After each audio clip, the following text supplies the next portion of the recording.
La luz chocando contra el metal frío. Electricidad pura intentando atrapar, bueno, un instante que es completamente fugaz.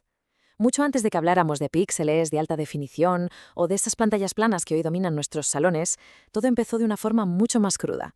Literalmente, con una danza rudimentaria de sombras y selenio. Era una auténtica locura para la época, una obsesión total por lograr lo que parecía magia, transmitir una imagen en movimiento a través de un simple cable de cobre.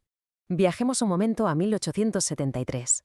Resulta que un operador de telégrafo llamado Joseph May nota algo súper curioso. Se da cuenta de que la resistencia eléctrica de las células de selenio cambiaba al exponerse a la luz. Así, sin más. Fue un descubrimiento totalmente fortuito, sí, pero desató un sueño gigantesco.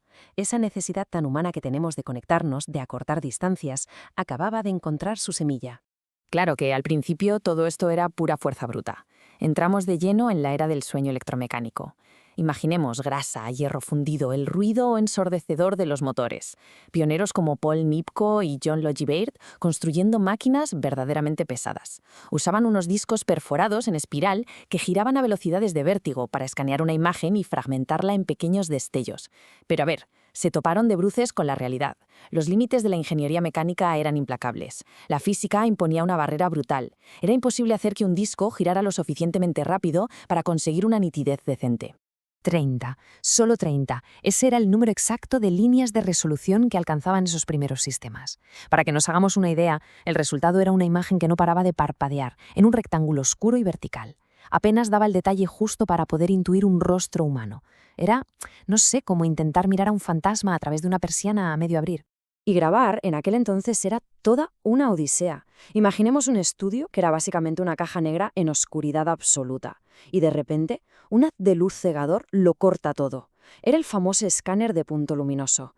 Los pobres actores tenían que aguantar esta luz intensísima barriendo sus caras decenas de veces por segundo para que las células fotoeléctricas captaran el rebote.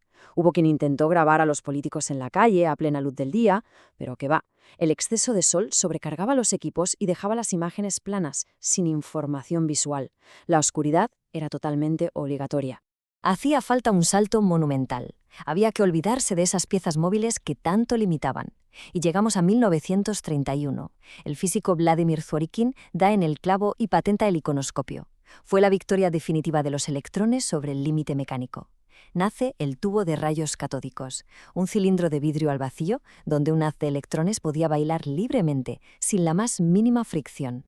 La verdadera magia de este invento estaba escondida en su interior, a un nivel casi microscópico. Hablamos de un mosaico electrónico compuesto por miles de diminutas células fotoeléctricas independientes. Cada una transformaba la luz en corriente eléctrica de forma prácticamente instantánea. Se eliminaron para siempre aquellos pesados discos giratorios, la resolución se disparó por las nubes y la imagen por fin se volvía continua, nítida, estaba viva. Una vez dominada la técnica, la máquina por fin abandona los fríos laboratorios para colarse en nuestro espacio más íntimo, el hogar. Fijaos en esto. Nos trasladamos a la Argentina de los años 60, concretamente a Mar del Plata. Empezamos a ver esta luz cálida y parpadeante iluminando masivamente los salones de la ciudad. El impacto a nivel social fue profundo, ¿eh? Este aparato alteró para siempre la arquitectura de nuestras relaciones humanas. Había nacido lo que podríamos llamar la pantalla domesticada. Y es que de repente el mundo exterior derribaba la puerta de casa. Esa frontera que separaba lo público de lo privado se desvaneció por completo. Como recogen las crónicas de la época, la gente se daba cuenta de que su propio salón se había convertido en un palco privilegiado, un asiento de primera fila en el teatro del mundo. El universo entero cabía ahora dentro de una caja de madera y cristal instalada en el comedor. Claro que, al principio, el acceso no era universal ni mucho menos. El televisor era un objeto casi exótico y sobre todo carísimo. Pero curiosamente, fueron los niños quienes empezaron a romper las barreras sociales. Cruzaban las fronteras de sus barrios, se reunían en las casas de los vecinos más adinerados o abarrotaban los clubes locales. Imaginaos la escena, docenas de niños sentados por ahí, todos con la mirada clavada en el brillo hipnótico del único aparato disponible en kilómetros a la redonda. La industria de la época necesitaba conquistar todo el hogar, y la programación inicial se diseñó con un propósito súper claro: funcionar básicamente como una radio con imágenes. Los televisores se instalaban encima de los mostradores de fórmica, incluso metidos en las cocinas. El diseño del sonido era lo que te guiaba. Podías escuchar la historia de fondo mientras trabajabas en otra cosa y solo girabas la cabeza hacia la pantalla en los momentos narrativos más tensos. La tecnología se amoldó por completo a nuestra rutina diaria. En aquellos días, poseer uno de estos equipos era un enorme símbolo de estatus. Era la marca definitiva de riqueza y modernidad, la demostración de estar a la vanguardia absoluta. Todavía tendrían que pasar bastantes años de crecimiento económico y de producción masiva para que esta maravilla tecnológica se democratizara de verdad y llegara a la inmensa mayoría de la sociedad. Y llegamos a 1969. El ser humano pisa la luna. Pensadlo un momento. Una señal borrosa en blanco y negro atraviesa el vacío infinito del espacio y rebota en millones de pantallas curvas de cristal de todo el planeta. Fue el momento definitivo, la humanidad entera respirando al unísono, hermanada por una simple retransmisión. En ese instante, el televisor queda totalmente naturalizado. Se convierte en el objeto omnipresente que todos conocemos.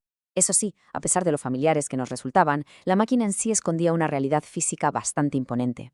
Hablamos de muebles inmensos, tubos de vidrio gruesos y muy frágiles. En su interior reinaba un vacío absoluto, operando con decenas de miles de voltios. Una carga eléctrica letal que permanecía ahí incluso mucho después de desenchufar el aparato. El riesgo de implosión era totalmente real, y las interacciones de los electrones generaban radiación de rayos X, lo que exigía unos blindajes súper estrictos. Así que sí, toda esta magia del hogar encerraba un peligro físico muy real. Pero el avance es imparable y la rueda de la tecnología no hay quien la frene. De aquellos muebles pesados de madera pasamos a la enorme revolución de los transistores en los años 70. El color por fin inunda la señal.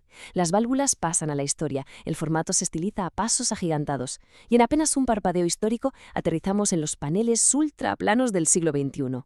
La evolución tecnológica literalmente destroza cualquier límite que hayamos podido imaginar. Y la mayor de todas estas revoluciones resulta que ocurrió en el aire, de una forma totalmente invisible para nosotros. Las viejas ondas analógicas dejaron paso a la compresión matemática pura. Entró en escena el estándar digital y la arquitectura de datos. El espectro se optimizó de una manera increíble y el televisor dejó de ser ese receptor pasivo de toda la vida. Se convirtió en un terminal multimedia altamente interactivo. Los datos, los ceros y unos, sustituyeron de forma definitiva a la electricidad estática.